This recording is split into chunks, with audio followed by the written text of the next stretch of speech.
नमस्कार, मैं सीपक सर आज के एक नए वीडियो के साथ। आज आप लोगों के लिए एक पसंदीदा सब्जेक्ट जो कि इंग्लिश ग्रामर आप लोगों का भी होगा शायद बेहतर, वो हम लोग पढ़ने वाले हैं। और उसमें बहुत ही सिंपल सी टॉपिक है जो हम लोग आज पढ़ेंगे, वो है एम्फैटिक। ग्रामर का एक सेक्शन है जिसमें आता है एम्फैटिक। क्लास 5 से या उससे नीचे भी जो बच्चे इस वीडियो को वॉच करना चाहें आप कर सकते हैं, और इससे ऊपर जो भी करना चाहें। जो भी इंग्लिश से डरते हैं या उनको डर लगता है कि कैसे क्या होगा क्या नहीं होगा, तो आप मेरे साथ बस कुछ मिनटों तक जुड़े रहें। आपके लिए मेरे ख्याल से ये टॉपिक और इंग्लिश ग्रामर आसान होगा, ये मुझे उम्मीद है। तो आज हम लोग पढ़ने वाले हैं इंग्लिश ग्रामर में, टॉपिक है एम्फैटिक सेंटेंस। एम्फैटिक का अर्थ होता है जोरदार और सेंटेंस का अर्थ होता है वाक्य।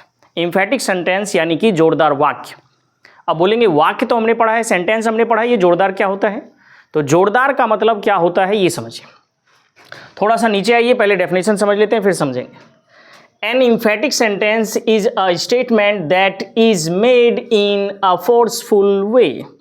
कहता है an emphatic sentence is a statement that is made in a forceful way. एक वैसा वाक्य जिसमें कोई वक्ता यानी कि बोलने वाला अपने कथन को जोरदार तरीके से बोलता है या जोरदार तरीके से किसी के समक्ष रखने का प्रयास करता है या करता है। वह वाक्य जिसमें कोई वक्ता अपने कथन को जोरदार तरीके से कहता है, उसी को हम लोग कहते हैं एम्फैटिक सेंटेंस। अब कहेंगे जोरदार तरीके से क्या, चिल्ला करके? नहीं, चिल्ला के नहीं। यानी एक ऐसा शब्द, एक ऐसा वाक्य जिसका कि ज़्यादा असर हो पहले वाक्य के मुकाबले, उसी को हम लोग कहेंगे एम्फैटिक। फॉर एग्जाम्पल दैट, आइए यहाँ पे लिखा हुआ है right your name here. Right your name here. Hindi में आइए, यहाँ अपना नाम लिखें। इसका हिंदी होता है यहाँ अपना नाम लिखें।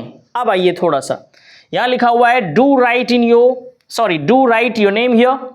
यहाँ अपना नाम जरूर लिखें या यहाँ अपना नाम अवश्य लिखें। देखिए एक सेंटेंस ऊपर है और यहाँ पर एक सेंटेंस आपको, दो सेंटेंस नीचे दिख रहा है। ऊपर वाले सेंटेंस में उस प्रकार का प्रभाव नहीं है जितना प्रभाव की नीचे वाले पे है। कैसे प्रभाव है तो ये समझिए।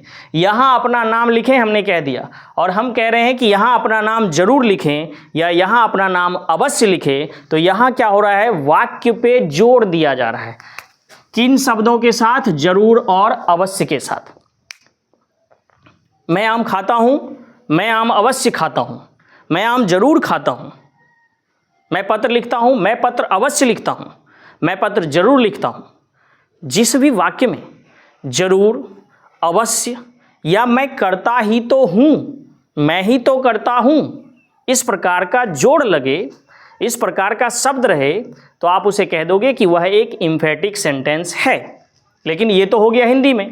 इंग्लिश में हम कैसे कहेंगे और क्या तरीका होगा हमारा एम्फैटिक को बनाने का, एम्फैटिक करने का, एम्फैटिक एक्सचेंज करने का, चेंज करने का, तो वो नियम को हम थोड़ा सा समझते हैं। एम्फैटिक बनाने का एक नियम होता है, किसी भी सेंटेंस में मेन वर्ब के पहले, कोई भी वाक्य हो, कोई सेंटेंस हो, और उस सेंटेंस के मेन वर्ब के पहले, जो उसका मेन वर्ब होगा, उस मेन वर्ब के पहले आपको डू, डज और डिड लगाना है। डू, डज, डिड लगा करके आप उसको एम्फैटिक बना सकते हैं। लेकिन ध्यान रहे, हमने यहाँ लिखा जरूर है कि किसी सेंटेंस में, लेकिन एम्फैटिक बनाने के लिए अगर हम टेंस पे चलते हैं तो टेंस में केवल दो टेंस ऐसा है जिसका एम्फैटिक बनाया जा सकता है, बाकी टेंस का एम्फैटिक नहीं बनता है। जिसमें कि एक होता है प्रेजेंट इंडेफिनिट टेंस और दूसरा होता है पास्ट इंडेफिनिट टेंस। हम लोग अभी समझेंगे आसानी के साथ कि कैसे इसको बनाएंगे। पहले आप ये समझिए, एम्फैटिक आपको बनाना है तो उसमें क्या लगाना है, डू, डज और डिड।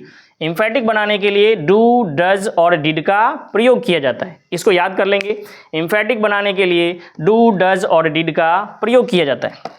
जैसे कि यहाँ पे देखिए लिखा हुआ था राइट योर नेम हियर, और हमने क्या लगा दिया यहाँ, do right your name here. जैसे ही डू लगाया है ये वाक्य जोरदार बन गया।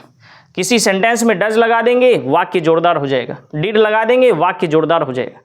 तो हम सिंपल वे में ये कह सकते हैं कि डू, डज, डिड के प्रयोग को एम्फेटिक कहते हैं, तो कोई दिक्कत नहीं है। डू, डज, डिड के प्रयोग को ही एम्फेटिक कहते हैं। अब हम लोग सीधा आते हैं बनाने के नियम पे। उम्मीद है आप समझ गए होंगे, वाक्य में जरूर अवश्य मिले एम्फेटिक। अब ये बात ये है कि जब ये वाला एम्फेटिक है तो ये वाला क्या है, तो ये है नॉन एम्फेटिक। अधिकांश इंग्लिश सेंटेंस जो होता है, जो एसेरेटिव सेंटेंस में हो खास तौर पर, वो नॉन एम्फेटिक होता है, यानी वह वाक्य जोड़दार नहीं होता है। उस वाक्य को जब जोड़दार बनाया जाता है तो उसी को कहते हैं एम्फेटिक। जब वो जोड़दार नहीं होता है तो उसको कहते हैं नॉन एम्फेटिक, जैसा कि आप देख रहे हैं यहाँ पे। अब हम आगे बढ़ते हैं।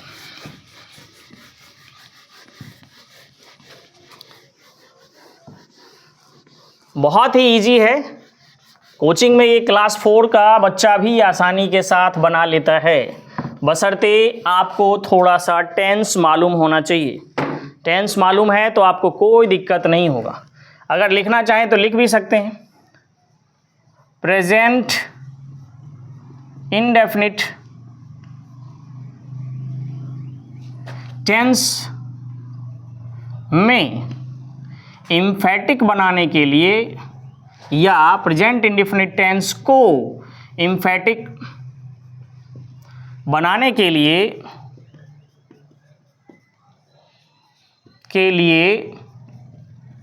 डू और डज का प्रयोग किया जाता है। किसका प्रयोग किया जाता है भाई? हाँ, डू या डज का। प्रेजेंट इंडेफिनिट टेंस में प्रेजेंट इंडेफिनिट टेंस को एम्फेटिक बनाने के लिए किसका प्रयोग करेंगे? डू या डज का। डू का करेंगे या डज का करेंगे? तो डू का कहाँ करते हैं और डज का कहाँ करते हैं, तो ये समझेंगे अब हम लोग। आप लोग जानते हैं कि प्रेजेंट इंडेफिनिट टेंस में दो वर्ब का काम होता है। एक होता है वर्ब 1 का काम और एक होता है वर्ब 5 का काम। प्रेजेंट इंडेफिनिट टेंस में एक वर्ब 1 लगता है और एक वर्ब 5 लगता है।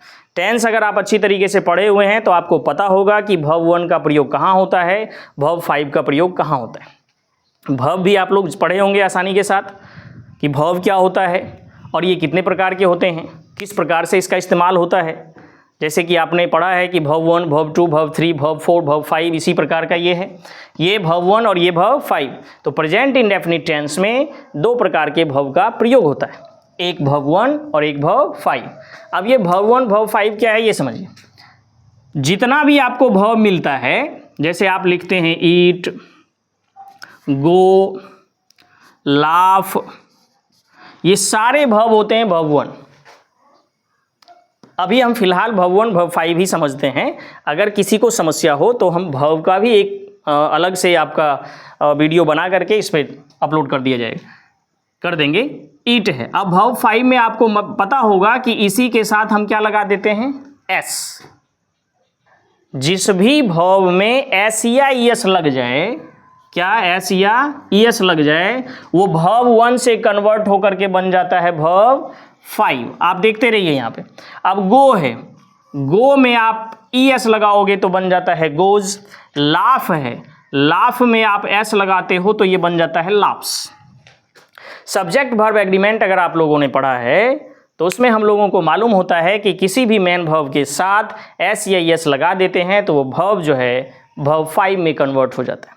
वर्ब 5 जो होता है वो हमेशा सिंगुलर नाउन के साथ लगता है और ये हमेशा प्लूरल नाउन के साथ लगता है।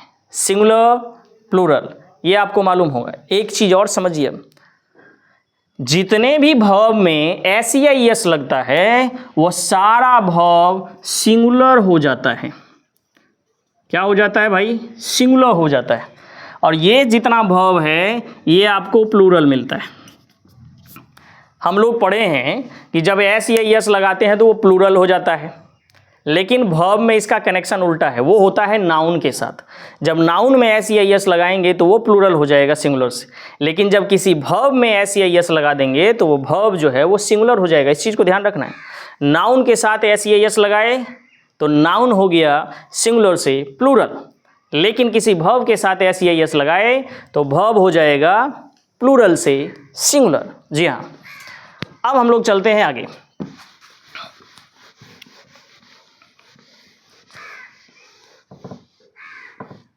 वर्ब 1 और वर्ब 5, ये दोनों वर्ब होते हैं। अब वर्ब 1 में देखो, आपको जब एम्फैटिक बनाओगे तो मेन वर्ब के पहले, कहाँ, मेन वर्ब के पहले, मेन वर्ब के पहले आपको क्या लगाना है, डू। और जहाँ वर्ब 5 रहे वहाँ मेन वर्ब के पहले आपको लगा देना है क्या, डज। सिंपल से, कुछ नहीं है, एम्फैटिक बनाना बहुत आसान है। क्लास 4-5 का बच्चा भी आसानी के साथ बना सकता है, बस खाली ध्यान से आप लोग देखते रहिए। मेन वर्ब 1 रहे तो डू लगाना है, मेन वर्ब 5 रहे तो डज लगाना है। परंतु एक चीज़ का ध्यान देना है आपको, जब कभी आप वर्ब 1 के साथ डू का प्रयोग करोगे तो उसके बाद का जो वर्ब आएगा वो वर्ब 1 ही होगा, यानी जो वर्ब रहेगा उसी वर्ब को हम लिख देंगे। लेकिन वर्ब 5 में जब आप डज का प्रयोग करोगे, थोड़ा सा ध्यान देना, जब वर्ब 5 में आप डज का प्रयोग करेंगे तो आपको वर्ब 5 हटा देना है। ये वर्ब 5 को क्या करना है, हटा देना है, और इसके जगह पे क्या लिखना है, वर्ब 1। ध्यान रहे, वर्ब 1 है तो डू लगा के वही वर्ब 1 लिख दो, वर्ब 5 रहे तो डज लगाना है उसके पहले, और फिर यहाँ पे वर्ब 5 को हटा दिए। हटाने का मतलब जो उसमें एस या यस रहेगा उसको हटा देंगे, और सेम जो वर्ब रहता है उसको लिख देंगे, वर्ब 1 कर देंगे उसको। एक और है, फिर हम इसके सीधे एग्जाम्पल पे चलेंगे, बनाने पे चलेंगे, आसान हो जाएगा आपके लिए।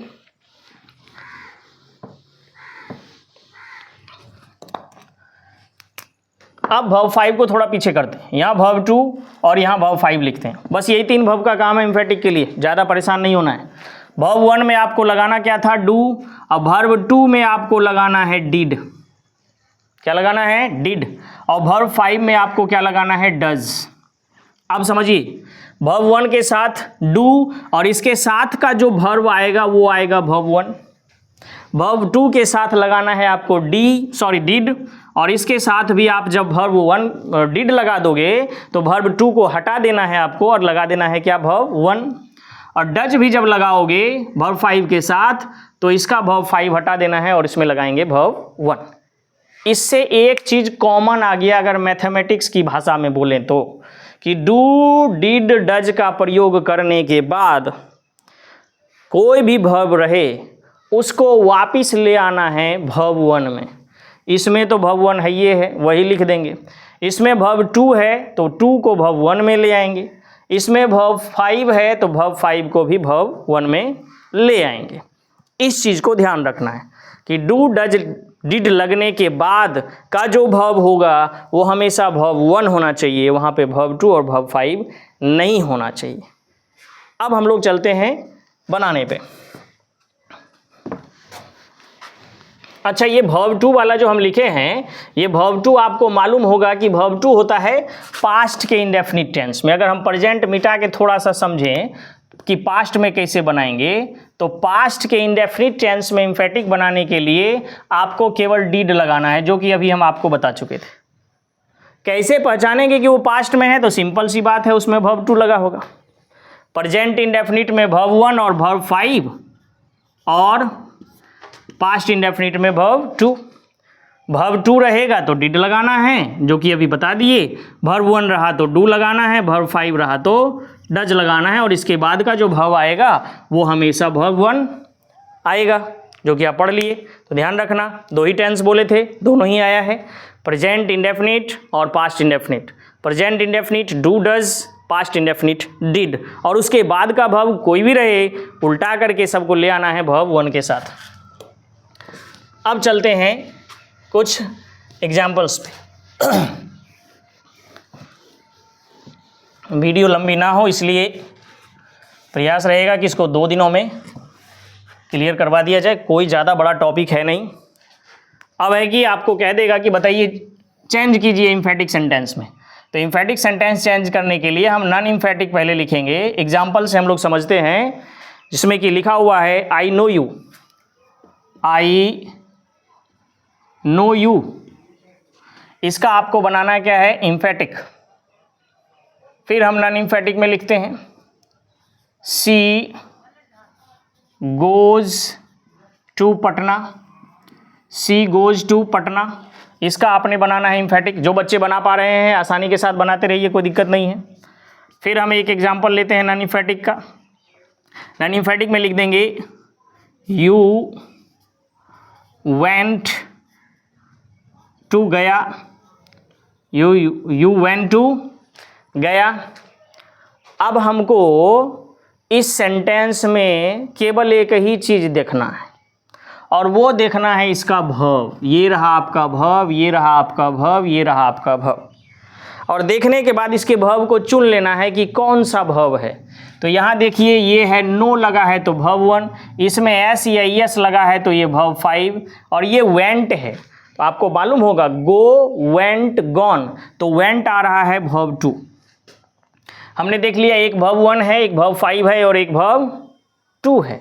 तो भव 1 है तो आपको पता है, अभी तुरंत बताए, लिखना है फिर से लिख लेंगे कि भव 1 रहे तो आपको लगाना है डू प्लस भव 1।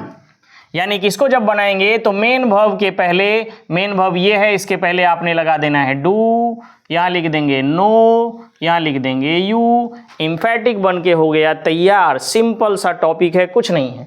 आई डू नो यू। अगर इसको देखें तो मैं आपको जानता हूँ या मैं तुम्हें जानता हूँ, इसको बोलेंगे मैं तुम्हें अवश्य जानता हूँ, मैं तुम्हें जरूर जानता हूँ, मैं तुम्हें जानता हूँ। बात समझ रहे हैं कि नहीं समझ रहे हैं? अब यहाँ देखिए सी गोज टू पटना, वह पटना जाती है। अब हमको एम्फेटिक बनाना है इसका, तो यहाँ लिख देंगे सी। अब देखिए जहाँ पर भर्व 5 रहे आपको मालूम है वहाँ पर लगाएंगे डज, अब प्लस में भर्व 1। तो यहाँ लिख देना है सी के बाद आपको क्या डज, यानी ये याद रखना है कि मेन भव से पहले लगाना है। तो यहाँ हो गया डज। अब गोज जो है उसको हटाइए और लिखिए गो टू पटना। अब इसको ध्यान से देखिए, वह पटना जाती है और यहाँ देखेंगे तो लिखा हुआ है वह पटना अवश्य जाती है। तो ये हो गया जोरदार वाला वाक्य यानी कि एम्फेटिक, और ये हो गया आपका नॉन एम्फेटिक। अब हम लोग आते हैं तीसरे पे। लिखा है यू वेंट टू पटना, तो यहाँ भव 2 है। तो हम पढ़े हैं कि भव 2 जहाँ रहे तो भव 2 में आपको लगाना क्या है भाई, आपको लगाना है डिड, और प्लस में क्या भव 1। यही नियम है, साइड में लिखना चाहे तो आप लिख सकते हैं। तो यहाँ पे लिखेंगे हम, इसको बनाएंगे एम्फेटिक में, तो ये बन जाएगा आपका यू वेंट भव 2 है तो आपको क्या लगाना है डिड। जी हाँ, तो यहाँ क्या लगा देंगे डिड। अब देखिए भव 2 रहे तो भव 1 का प्रयोग, तो वेंट का भव 1 क्या हो जाएगा गो टू। अब यहाँ जो लिखा है इसको लिख देंगे यू वेंट टू गया, यानी कि वह गया गया, सॉरी आप गया गए या तुम गया गया। यहाँ देखते हैं तो यू डिड गो टू गया, तुम अवश्य गया गए, आप अवश्य गया गए। बात समझ रहे हैं कि नहीं समझ रहे हैं? कोई दिक्कत, किसी प्रकार का कोई परेशानी? बस ये देखो भर्व 1 भर्व 5 भर्व 2, खत्म कहानी। लिखना क्या है आपको समझ में आ गया, डू डज डिड का प्रयोग कर दिए। अब इसी प्रकार का बहुत सारा सेंटेंस आपको दे देता है और कहता है कि इसका एम्फेटिक चेंज कीजिए। तो ध्यान रहे बच्चों कि हमको देखना क्या है, verb 1 verb 2 verb 5, verb 1 verb 2 verb 5। Verb 1 रहे तो हमको लगाना है डू प्लस भर्व 1, भर्व 5 रहे तो लगाना है डज प्लस भर्व 1, भर्व 2 रहे तो लगाएंगे डिड प्लस भर्व 1। उम्मीद है कि आपको ये समझ में आ गया होगा। फिर भी किसी प्रकार की कोई परेशानी हो तो आप कमेंट बॉक्स में कमेंट करके हमें बता सकते हैं, और ये भी बता सकते हैं कि कौन सी टॉपिक आपको पढ़नी है। Tense, parts of speech, noun, pronoun, adjective, verb, adverb, preposition, conjunction, interjection.